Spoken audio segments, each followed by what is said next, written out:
They framed me, they fired me, and that's how they flipped themselves into a divorce, a prison sentence, and a handful of deportations. Hey everyone, before we dive in, I have a quick favor to ask. If you enjoy content like this, please hit the subscribe button. It's free, supports the channel, and ensures you never miss out on amazing videos. Alright, let's get started. This is a long one, but if you stick with it until the end, you will learn how I was framed and fired from my job and accidentally set off a chain reaction that led to a staff overhaul. With several managers being fired or moved to other restaurants, the general manager being fired and getting a divorce, and one of the managers being investigated by the FBI and ultimately arrested, as well as several of the workers being deported. Here we go. I used to work at an upscale restaurant owned by a large corporate entity that owns several different restaurant brands. I worked there for about 3.5 years before they eventually fired me, but more about that later. First, I wanted to give an idea of my role there. My role at that job was a little of everything. Since the day I started working there, I took it upon myself to learn as much as possible. I was very persistent with management when I wanted to learn a new department. I had started as a server, but eventually had worked my way into different departments and job titles like carry-out, hosting, bartending, bar backing, banquets, catering, and deliveries. My singular goal while working there was to make myself available for as many hours as possible. I was being paid about $12 an hour, though that fluctuated if I was working as a bartender or server and making tips. Eventually, it was noticed by management how I fit best into one of the non-tipped positions. I was so good at it that they decided to try me out as an unofficial supervisor over the team that worked in carry-out, catering, and deliveries. As those were all one department, I knew this was going to ultimately mean a few less hours, since I would only be working one department, so I negotiated with management to increase my pay by about $1.50 since I was taking on additional responsibilities. They were satisfied with the pay increase. I wasn't trying to get as much money as possible. I just wanted to be able to pay my bills and still have a little money left over for fun. I was living in the highly taxed city of Chicago, which is in the already highly taxed state of Illinois, so it was pretty difficult to make ends meet and still have money left to enjoy my life. I am a person of simple pleasures, and I can enjoy things for long periods of time, so it didn't take much money to be happy. A video game could hold my attention for several months, sometimes even years. I had a family pet that I had brought with me to Chicago, so that counted as an extra expense. Not long after I started this position as the unofficial supervisor, I got a girlfriend, so I was also going out more often and spending money on her. With my position and some smart budgeting, I was able to afford all of this. The money wasn't an issue, but management had a high turnover rate, so the incoming managers often did not know what the department entailed or how important hours were to workers of these departments. Eventually, it was noted that our current general manager was going to be fired and replaced. The incoming general manager was supposed to be some rock star when it came to improving restaurants. We looked up his name and found him as the first search result on Google, but the entry wasn't some glowing review of his work ethic or of his impeccable ability to improve the way a restaurant runs. It was actually a mugshot in a police report filed for repeated domestic abuse. This is important later. We'll call him Harvey. Shortly after Harvey came in and started making changes, one of our best managers gave her resignation. She refused to work with him, and like an oracle, told us to expect lots of sexual harassment, misogynistic comments, and for him to eventually run this place into the ground. Not long after she left, our general manager began replacing our current managers with hand-picked people that he had worked with in the past. Eventually, all but one manager was replaced. That manager was the kitchen manager. We'll call him Frito. Frito had been there since I'd started working there. He seemed to be something of a chameleon, as in his values and ethics seemed to change depending on who his boss was. Honestly, I sort of applaud his survival instincts, but ultimately see him as a suck-up and traitor. Harvey never really replaced the manager for our department, so we ran without a lot of oversight, unless you count me as the supervisor. We didn't constantly have someone breathing down our necks about how things should be done. Our department had some hiccups here and there, but it still ran really smoothly. Since we did not have our own manager, we often had to radio for a manager to come help us out on things that needed a manager card for approval. Frito would always be the one to answer these calls since the kitchen was closest to our department. Over time, the new team of managers started to see Frito as the manager of our department as well. However, the hourly team that worked there still saw me as their supervisor. This meant that anytime Frito was trying to make changes that would ultimately hurt us, the team relied on me to mitigate those disasters or to negotiate with Frito to let us do our jobs the way we had already proven worked really well. Over several months, Frito and I would butt heads dozens of times. He and I were constantly arguing about how important hours were to the workers in this department. He had it in his head that we should be living off of tips like servers, but since most of our orders were carry-out, they came in through Grubhub, and Grubhub doesn't tip. We didn't have a lot of deliveries in a day, and the tips we got from those were maybe $10 if we were lucky. But splitting $10 four ways doesn't add up to a lot. It just showed that Frito had no clue what he was talking about. Eventually, we had a meeting with Harvey, Frito, and all the workers of this department. It was marketed as a chance to voice all our grievances and concerns with the changes they wanted to make, with no chance of retaliation. So the workers did exactly that. They talked about how Frito was trying to cut hours, even though he isn't our actual manager. When it was brought up that they were attempting to hire someone to be the manager, the team suggested that I take over, since I had already been supervising them and running things smoothly for the last several months. I was also the one that management consulted with when writing schedules, as I had an understanding of the days some workers could and couldn't work depending on their school schedules or family life. I could see at the moment it was suggested that Harvey and Frito made the decision on the spot that I had to be gotten rid of. Although they didn't say it, I could see the look they gave each other and instinctively knew that my days at this place were numbered, and my job was going to be getting the axe one way or another. They made a bunch of promises to us about not cutting hours. They told us that they would stop sending all but one person home early and only leaving one person to clean everything and close up by themselves, as this wasn't a small department, and it was simply too much for one person to do alone while still meeting health and safety standards. They promised that whatever hours we were scheduled for, we would work. We weren't trying to be unreasonable, so we told them that we usually have 3 or 4 people scheduled to work our department. They could cut 2 of them early, but we always needed at least 2 people here to help close properly. The promise was made that they would always have at least 2 closers. However, only about a week later, they started sending all but one person home early again every night. One night, they tried to do it while I was scheduled as the closer, and we had just returned from a massive catering event, and there was an unbelievable amount of cleanup left to do for one person. When Frito came in and tried to send everyone except me home, I stepped up and told him that he was consistently breaking the promise he had made to us during the meeting. He looked me square in the face and told me to stop complaining about it, and if I was going to keep trying to talk to him about him breaking his promises, he could easily find someone who could work my shift. I quickly realized that this was an assassination attempt on my job. He wanted me to press it further, so I backed off and started cleaning. I ended up having to stay way late, and that meant overtime pay anyway. I got a write-up for that since we aren't allowed to work overtime without a manager's approval. When I refused to sign the write-up, pointing out that I had tried to explain to Frito that I wouldn't be able to clean up all that stuff alone before my scheduled shift ended, I was allowed to leave without signing the write-up, but only because the HR rep that was present at the time wasn't one of Harvey's cronies. Skip ahead to the day I was fired. It is important to note at this point that I always came into work an hour early. Since we lived in Chicago, food was expensive. However, at our job, we were allowed to have as much free soup and bread as we liked. So I would come into work 1 hour early every day so I could have some soup and bread for lunch before my shift. But on this day, when I walked into the kitchen to get myself some soup, one of the line cooks told me that he had a dish that had been canceled after he cooked it, and Frito had told him to give it to someone. He assured me Frito had already competed it, and that it was free to take for whoever wanted it. It just so happened to be my favorite appetizer, so I happily took the free food. Not long after I got to my booth, both Harvey and Frito approached me and asked me if I had put in a ticket for that food. I told them that the line cook had given it to me and said it was the canceled order that Frito had already competed. Frito looked dumbfounded and said he had no idea what I was talking about. So Harvey told me, "I think you know that's theft. Go ahead and finish the food and then grab your stuff and go. That's the last meal you'll be having here." I tried to explain to them that I had been given this food by the line cook, but they refused to listen. So I offered to take them to the kitchen to clear it up with the cook.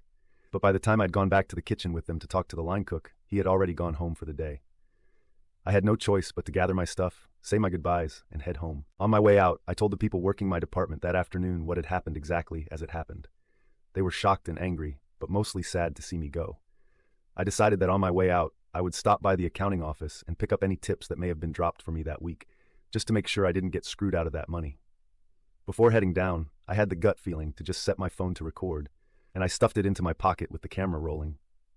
Although the video was entirely black, since it was in my pocket, I did manage to get a pretty muffled recording of Harvey and Frito's voices through the door, discussing how things had gone as planned, and that they had been trying to get rid of me ever since the meeting with my department.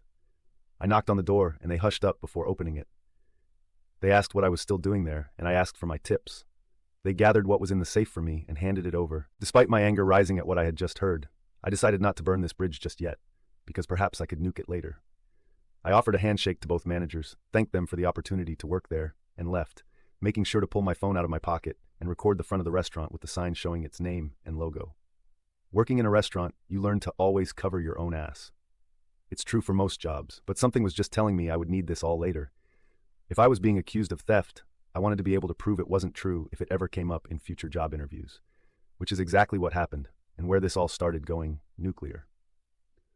On the train ride home, I sent some messages and made some posts on some local groups on Facebook saying that I had just been fired and that I was looking for a job as quickly as possible. By the time I got off at my stop, I had already set up an interview for later that day. I was offered the job about 5 minutes into the interview, but after going over the details, it didn't sound like it was for me, so I turned it down. I interviewed at a few other places and found one that was a damn good fit with a hefty pay increase compared to my previous job, and I wouldn't have to deal with customers. It was an auditing job for a logistics company. However, during the interview with the manager of this job, he mentioned he had already called my previous place of employment and spoken with the general manager, Harvey. Harvey had told him that I had been fired for theft. Luckily for me, the manager I was interviewing with asked me to tell him more about that, and he was willing to let me pull out my phone and find the recording. I asked if the voice in the video was the same as the one he spoke to on the phone. It was. That was confirmation enough for him that I hadn't made a fake video. He listened to the two managers in the video admit that they had set me up and watched to the end when I showed the front of the restaurant complete with the logo and name. The manager interviewing me, who we'll start calling Dean, hired me immediately and asked me to send him the recording. I did. I thought that was the end of it. About 7 months later, after settling into this job quite nicely, HR sent out a welcome all our new team members email, which listed all the newest hires, some facts about them, and had pictures of them all. They sent these out every time they hired a new round of people. One of them, Thomas, was a former coworker who worked with me at the restaurant. We had worked at the host stand together, so I was pretty glad to see someone I knew and liked coming onto the team. I sought out his desk and went and said hello and asked why he left the restaurant. He hadn't left willingly. He'd been laid off. He'd laid off because the company was under investigation. It had started as a relatively small matter. The corporate entity that owned the restaurant chain had received an email with an attached video. That video had been filmed from inside my pocket. That was cause enough for corporate to send someone to investigate internally. Thomas was pretty surprised that I hadn't heard anything about it, since there had been numerous attempts to get in touch with me. As soon as he said that, I logged into the old email I had used when I first applied for the job at the restaurant. I had at least 24 emails asking me to come in to discuss my employment and termination. I never replied. I just didn't care enough anymore. I'd also changed my number since then, so they hadn't been able to contact me by phone. Thomas continued explaining that before corporate had sent someone, Harvey and Frito had talked with my department and tried to offer them all a small pay increase to spin corporate a story about how I was incompetent at my job and failed to live up to my duty. The day the corporate auditor showed up, there had been a small exodus of people from my old department. They quit on the spot in front of the lady from corporate, let's call her Audrey, and made sure to rat out Harvey and Frito before leaving. Strike one for both of them. Strike two came a couple of days after Audrey showed Harvey and Frito the recording that had kicked all of this off. They denied it vehemently, but there was no mistaking Harvey's voice. It's unique.